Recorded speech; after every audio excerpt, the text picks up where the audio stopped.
Bismillahirrahmanirrahim. How are you, dear student? Hope you are fine, good, and doing great. Uh, Today we also talking about projectile motion. Like in the last video, we uh, studied about the projectile motion. In projectile motion, we define the projectile motion, and also we proof that, we discussed the two cases. Like the first one was special cases, we already done in the previous video, and the second one was general case, already finished that one. So now today we are going to discuss the most important part of the projectile. The first one is maximum height of the projectile. And the second one is time of flight, and the third one the range of projectile. Now let's see one by one, and we will find the equation for each of these. So let's see what is this and how can we improve the equation for maximum height, time of flight, and range of projectile. Okay, the first one is height of projectile. Now in the definition, the maximum distance traveled by the projectile in a vertical direction. In this projectile motion, if we want to find the height of the projectile, so we do not care about the horizontal part, mean this part. We only focus on the vertical side, like in this side only the projectile motion cover the height, so we focus on the vertical side, not on the horizontal side. Like here, to find the equation for the height of projectile, I use the third equation of motion, which is already given here. 2 acceleration in delta x vf square minus vi square. So here the two component I already write here. The first one is the horizontal component, and the second one is the vertical component, but we don't care about the horizontal component here, we only care about the vertical component here. So here delta x, this one is equal to height, mean this one, this is equal to height. Vf square is equal to 0, because at the top, mean at this point the final velocity will be equal to 0. Why? Because at this point the object remain at rest for some second, like for some time it will remain rest. So that's why we put the vf here equal to 0, and acceleration due to gravity will be equal to minus g. Let's substitute the value, or put this value in this equation. So 2 and a will be equal to minus g, so this will be minus, and delta x will be equal to h, and this vf square is equal to 0 minus vi square.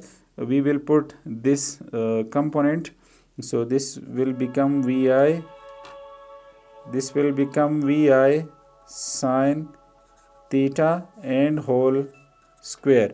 So now here let's see again, minus 2 gh is equal to minus, if we take if we square root the value, this will become vi square, and this will become sine square theta. So minus will be cancelled with minus, and here will remain that gh, or 2gh is equal to vi square into sine square theta. Now if we want to find the height, so h will become vi square sine square theta divided by 2g. So this equation will show the height of the projectile. Whenever they ask in the question to find the height of the projectile, so we will use this equation. Now the second one is the time of flight, which is very important. Now that what is the time of flight for the projectile? The time taken by the projectile to cover the distance from the point of projection to the point of landing. Now what is the point of projection and point of landing? Like let's suppose if we project some object, give some initial velocity, so this point is called what? Projection point. and the last point is called what? Landing point. So how much time take this object to cover this distance? So this is called the time of flight. To find the time of flight, now we will care about the two or three things which are very important, and usually the student are confused in it. So here we will put the I will use the second equation of motion, which is equal to delta x is equal to vi y t plus half a t square. This is the second equation of motion. Now here I put the delta x is equal to 0. Why? And one thing, remember, here only I focus on the vertical distance. Why? Because on the vertical distance, the time depend on the vertical distance. Like, let's suppose if I increase this theta or angle, so there will be the time is also increased. So that's why we will only depend on the vertical distance, and the second only on the vertical component, mean this component, again not on the horizontal component. We will focus on the vertical component.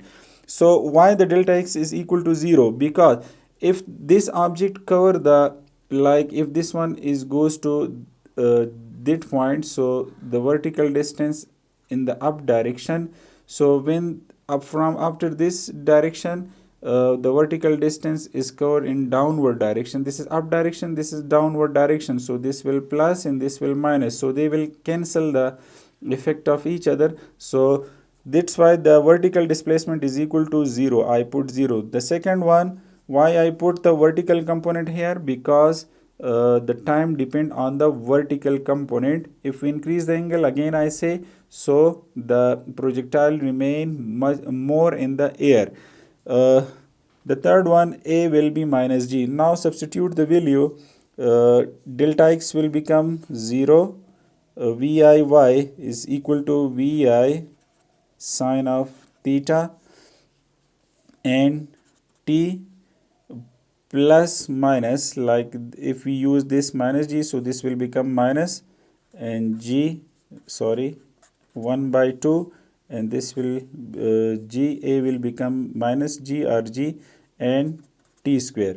So now turn the value or shift the value to this side of the equation. So this will become, this is, here is minus, so here will be plus gt square is equal to vi sine theta into t. So t will be cancelled with this square. So now the remaining part is n multiplied to both side.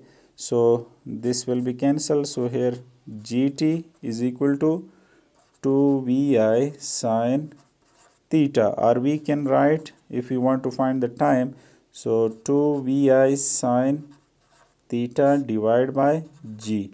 So this equation will give us the time for the flight, like how many time, how many time the object remain in the air or in the projectile motion.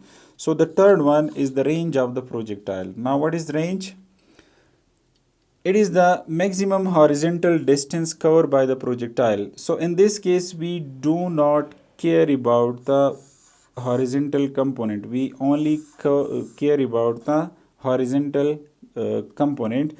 So already, like in the first case or special case, we know that delta x is equal to vi into time, mean velocity multiplied by time.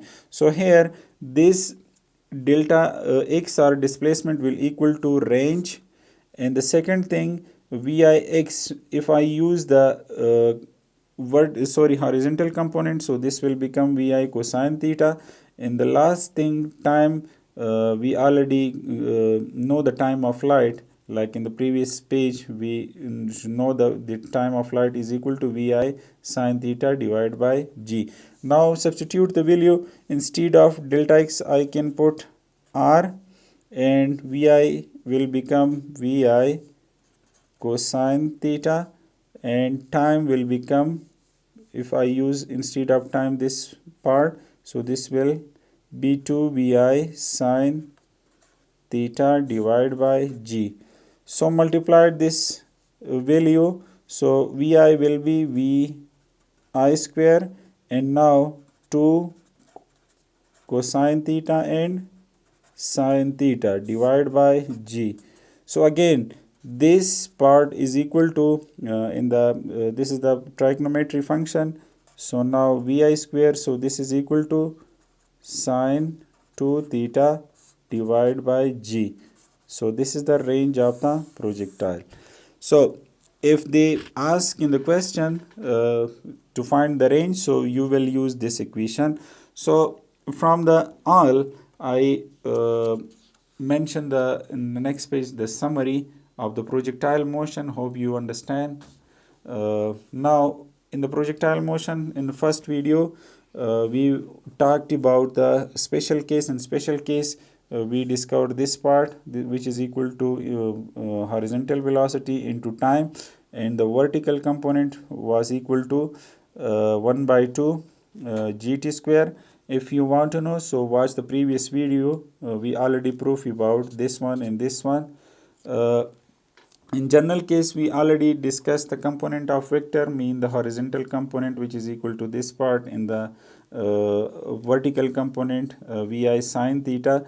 The second part that we prove in the general case, which is important, like whenever they ask the question to find the final velocity, then we use this thing, like V of fx, final velocity is equal to Vfx plus Vfy. So Vfx is equal to Vi cosine theta, mean this one same, and Vfy we already proved in the previous video. This is equal to Vi sine theta minus gt. If you don't understand, so watch the previous video of the projectile motion.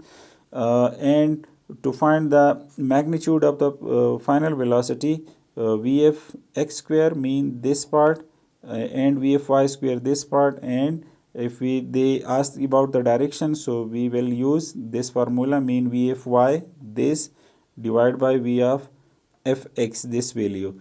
So this is the general case formula. And now that we done in today's video, this is the height of the projectile, this is the time of flight, and this is the range of the projectile. In next video, inshallah, we will solve some question of the projectile motion. So stay with us, that we will use the following equation in the question, that how can we find the value of the range, height, component, theta, etc.